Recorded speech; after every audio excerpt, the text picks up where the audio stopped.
Welcome to the Making of a Nation, American History in VOA Special English. A new leader stood before the American people on March 4th, 1913. He was Woodrow Wilson, the 28th President of the United States. Wilson belonged to the Democratic Party. He was progressive in his belief that government should take an active part in efforts for social reforms. This week in our series, Kay Gallant and Harry Monroe begin the story of Wilson's presidency.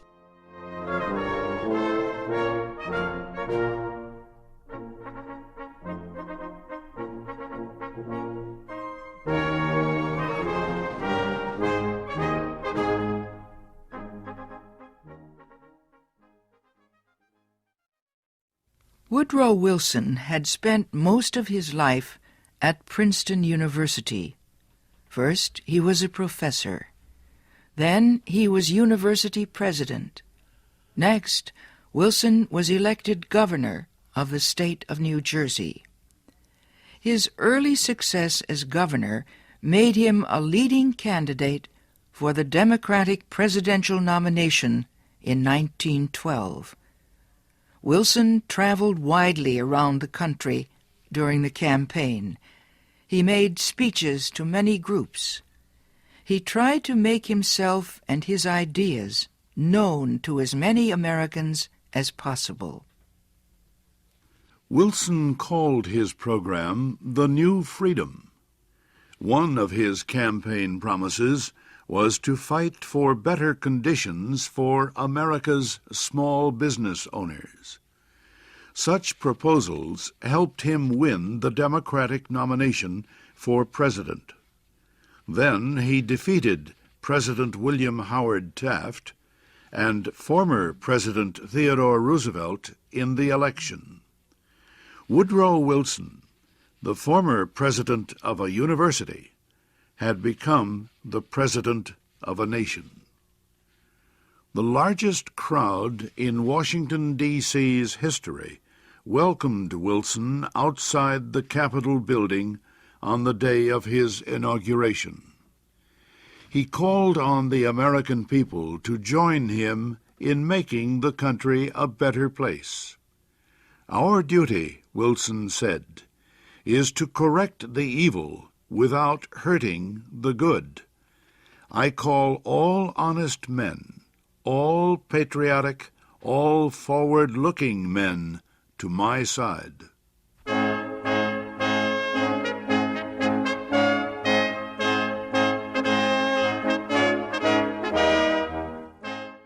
Wilson wasted no time. He immediately called a special session of Congress to act on Democratic campaign promises to reduce import taxes or tariffs. Wilson felt strongly about the need to reform these taxes.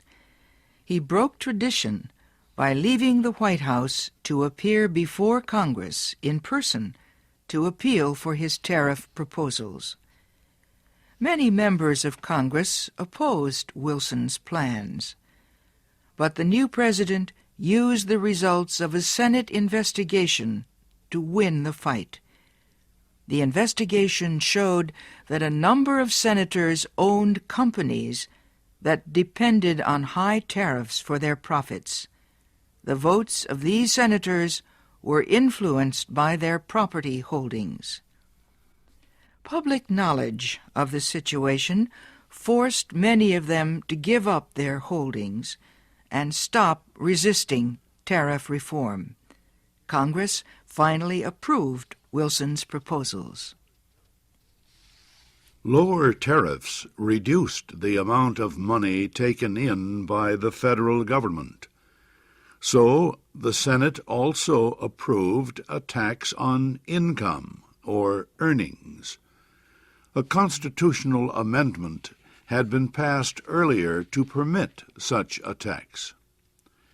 President Wilson and the Democratic Party were pleased with the new tariff and income tax bills. But they were far from finished. Next, they turned their efforts to reform of the banking industry. For several years, many people had recognized the need for changes in the banking system. The old system of uncontrolled private banks had developed years earlier, before the United States became a major industrial nation. Many people agreed that a more modern system was needed, but they could not agree on details. President Wilson said control of the nation's wealth was held by too few men. He noted a report that said just 2 men controlled 10% of the total wealth of the United States. Wilson said the nation needed a money supply that could be